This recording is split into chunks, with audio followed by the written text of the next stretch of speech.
Pepsi! Pepsi, oh. Oh, marunong din si Pepsi. Si Cola.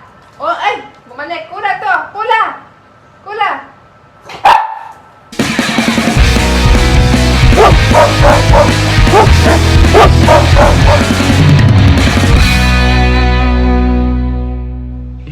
Pupunta kami sa vet. Dadali namin si Cola kasi inuubos siya.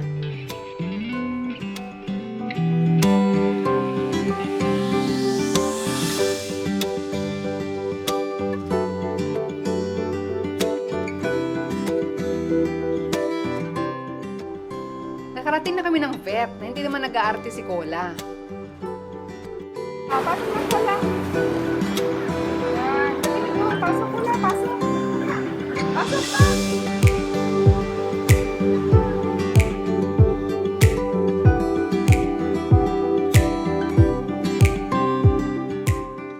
Kinuna ng temperature. Hindi naman pumalag si Cola.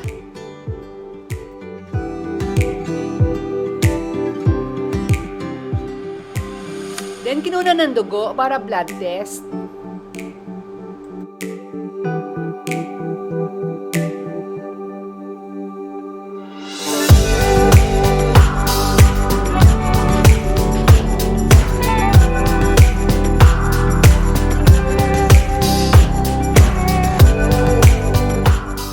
Holistic ang daw po niya? Autistic.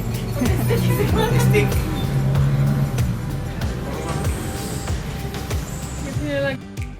Pauwi na kami. Nakasakay kami sa pedicab. Behave naman si Cola. Normal naman ang blood test ni Cola. Ang problema lang niya, ubo. Ang tawag daw doon ay kennel cough. Ang lalim kasi ng ubo ni Cola at parang paos, kaya dinala namin sa vet. Binigyan lang ng gamot si Cola at ng antibiotic para sa ubo. Pina-check up agad namin si Cola kasi baka mahawa pa yung anim. Naku, mahirap na. Paminsan-minsan, tinitrip din namin yung mga aso. Eto, gawa kami ng homemade treats from oatmeal, banana, and peanut butter.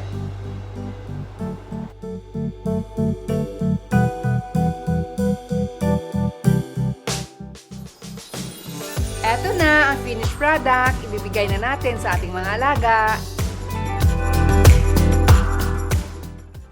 Tinuruan kong sumalo yan noon sila ng food. Yung iba, natuto.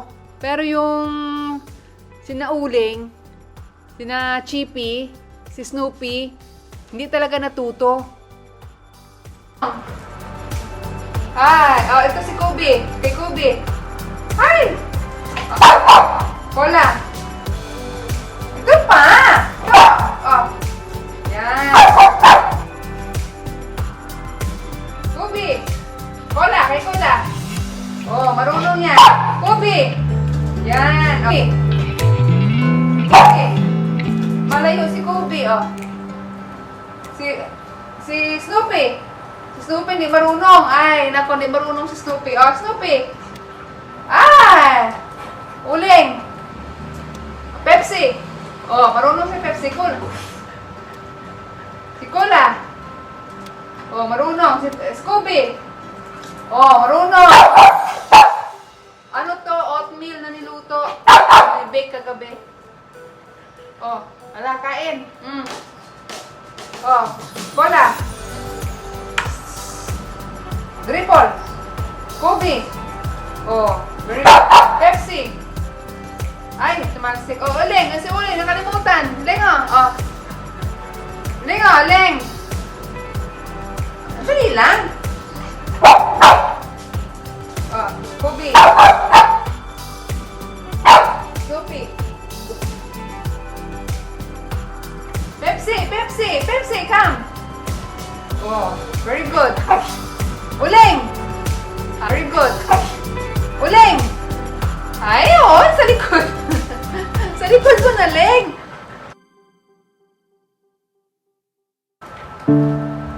Sarap ba? Oo, busog na kayo. Kunti na lang kainin mamaya para tipid. Tama na, tama na. Wala na!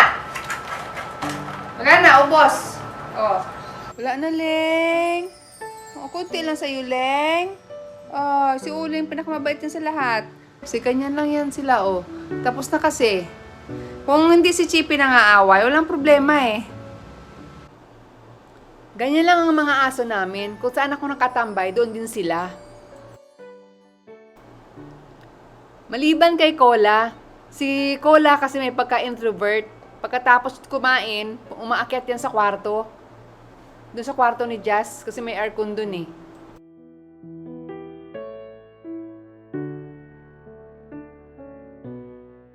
Dahil nangangati yung mga aso, check ko muna kung may mga garapata. Kasi mahirap na. Di ba si Kobe nagkasakit yan dahil sa garapata nung na-emergency namin? Dahil sa garapata yon. Kasi may mga garapata din talaga minsan. Hindi talaga maalis sa aso yon. Kaya kailangan kong linisin. Pero nilalagyan namin na ng Sevin na may halong flour. Dati hiyang sila sa parang oil na nilalagay mo lang sa batok.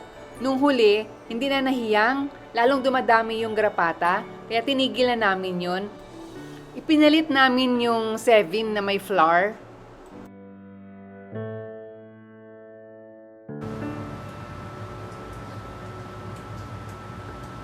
Be, ito. Bebe. Hindi lang. Hindi kapila pa. Hindi lang. Ayaw talaga mo patingin ng paa yan. Ayaw patingin ng paa. Si Kubi na lang. Kubi. Kubi na lang. Si Kubi na lang, ha? Kubi na lang. Yan. Puti pa si Kubi. Bait-bait yan.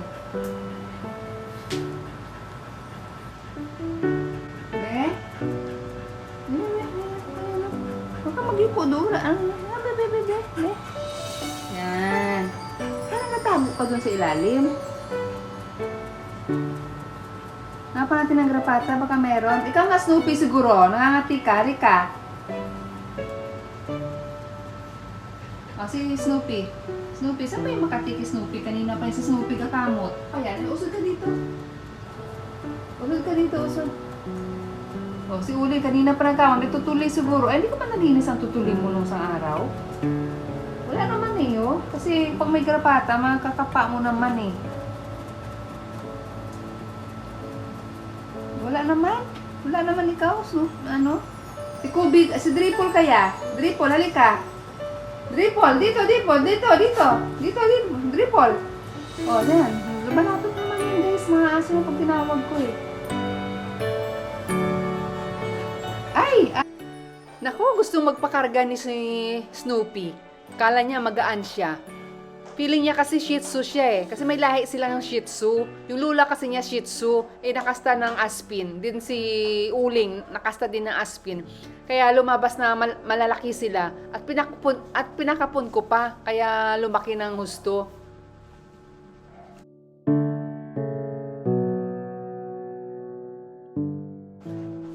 Pinakapon ko kasi ayaw ko nang dumami sila.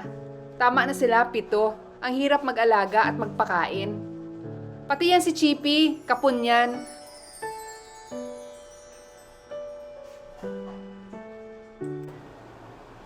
Tingnan mo, kahit kapon na si Chippy, gusto pa rin niya kasi nag-hit nung si Pepsi. Nung una, nung si Chippy pa lang saka si Uling yung aso dito, nung nag-hit si Uling, nako si Chippy hindi talaga titigil, napakaingay. Pati ako hindi ako makatulog. Kaya natsagaan kong pinakapon si Chippy. 4,000 ang bayad kay Chippy noon sa kapon. Then, tong tatlo, nung mga tuta, nung nanganak na nga si Uling, 6,000 ang binayad ko sa kanila. Hindi talaga biro magkaroon ng aso. Kaya kayo, yung nagpaplanong magkaroon ng aso, pag-isipan nyo ng maigi. Hindi yung kukuha kayo ng aso, tapos pabayaan nyo lang. Kawawa naman. Tapos kailangan mo din silang suklayan. Yan lang, kukuha ako ng suklay ha.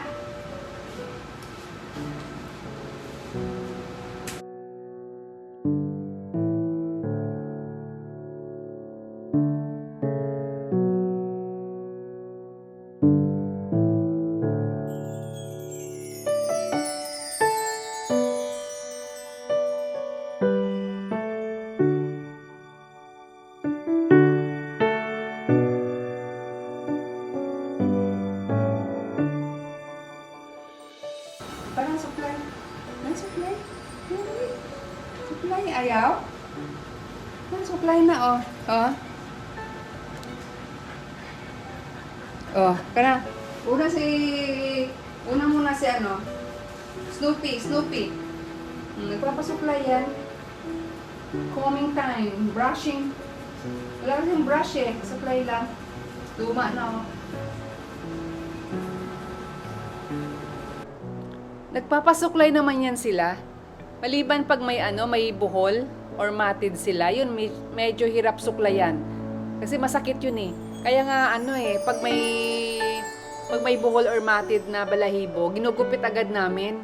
Kasi masakit yun sa kanila.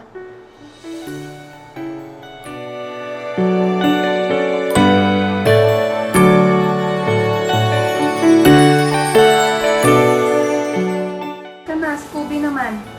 Scooby, tayo. Scooby, tayo, Scooby. Tayo. No, tapos ka na. Si Scooby naman. Scooby. Oh, si Scooby naman, no? Kasi makatiri ng katawan, no? Na, layo ka na doon. Yan, doon ka na. Good boy na. Good boy na si Snoopy. Si Scooby naman. Magpapabuhat yan. Oh, hindi. Tapos ka na. Kulang pa ba? Kulang pa? Ay, makati dito eh. Oh, si Kubi naman daw. Oh, tumayo na si Kubi. Ay, ka na Kubi, ikaw naman. Si Kubi naman. Ka Kubi. Gusto ni Kubi eh. Oh, makati na kay Kubi dito oh.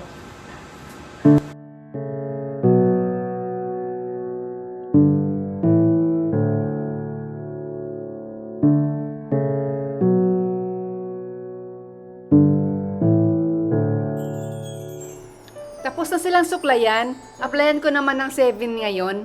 Kasi may nakita kong grapata kanina kay Dripple. Ito yung 7, no? Lagyan natin ng pulbos. May halong yan. Effective to guys sa kanila. Yan, pulbusan natin.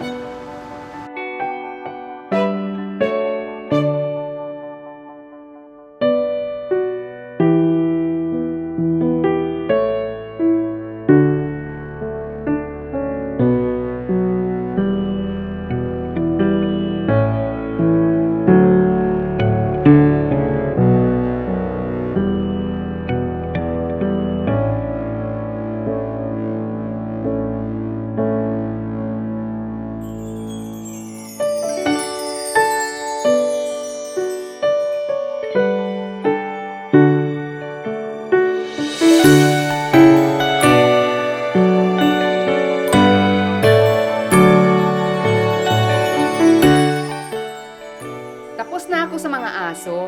Andito naman ako sa mga halaman. Naghahalo ako ng lupa. Ayan o, may may mga ipa ng palay, saka mga dahon. May binigay kasing halaman yung aking kapitbahay. Yun ang aking itatanim. Mas maganda daw kasi yung ganito na may mga dahon, may mga ipa, para mas medyo buhaghag yung lupa para daw makakahinga yung ugat ng mga halaman. Ayan o, itong isa kasi, na inalisan ko ng lupa, ang tigas. May halaman yan kaso hindi lumaki. Kasi nga matigas ang lupa.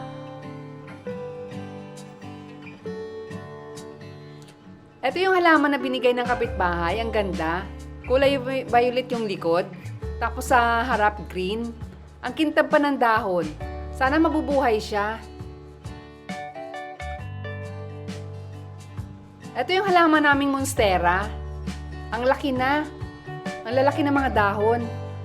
Marami ang dahon yan eh. Pinutol ko kasi parang nabibigatan. Ito naman hindi ko alam kung anong pangalan yan. Pero lumalago na siya. Ayan, ang puno ng malunggay tumutubo na. Galing pa yan sa Isabela, sa aking kapatid, kay Miss Jocelyn Arroyo. Sana mabubuhay siya para may libre na akong gulay. Maganda rin talaga na may mga tanim kang gulay eh.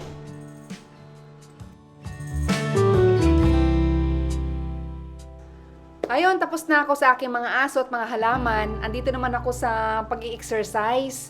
Kailangan ko kasi guys mag-exercise. Dahil sinabi ng doktor, meron akong osteoarthritis sa lower back. Kailangan daw mild exercise, kagaya ng walking. So magwo-walk ako dito sa sa treadmill. Hindi pa ako nag-exercise, pagis na. Mainit eh. Yan, iyon natin. Ayun. Kauna.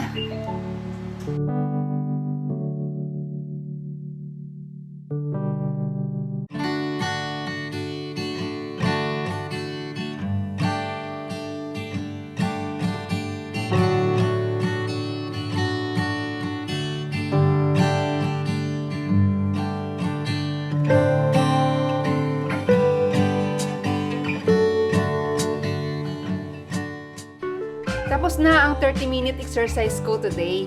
So pupunta naman ako ng palengke.